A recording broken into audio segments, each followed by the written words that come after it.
জীবনে অনেক কিছু হারিয়েছি, পাওয়ার থেকে বেশি অনেক কিছু হারিয়েছি। যা পেয়েছি তার থেকে অধিক আমি হারিয়েছি। তাই হারানোর যন্ত্রণাটা কি একমাত্র আমি ভালো মতো বুঝি।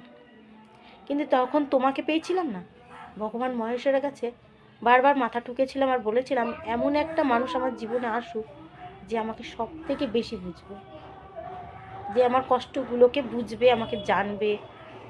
আমি খুব অহংকারীও না, কিন্তু খুব পাওয়ার লোভও আমার কাছে বেশি কিছু লাগে না। আমি মানে একটু মানসিক শান্তি চেয়েছিলাম।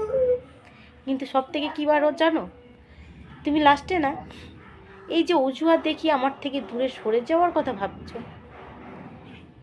এটা না করলে ভালো করতে। তুমি যদি চাইতে জীবনের সব থেকে মূল্যবান যখন জিনিস আমি ছেড়ে দিতে পারি, তোমার খুশির জন্য আমি তোমাকেও ছেড়ে দিতে পারি, চেয়ে দেখবে।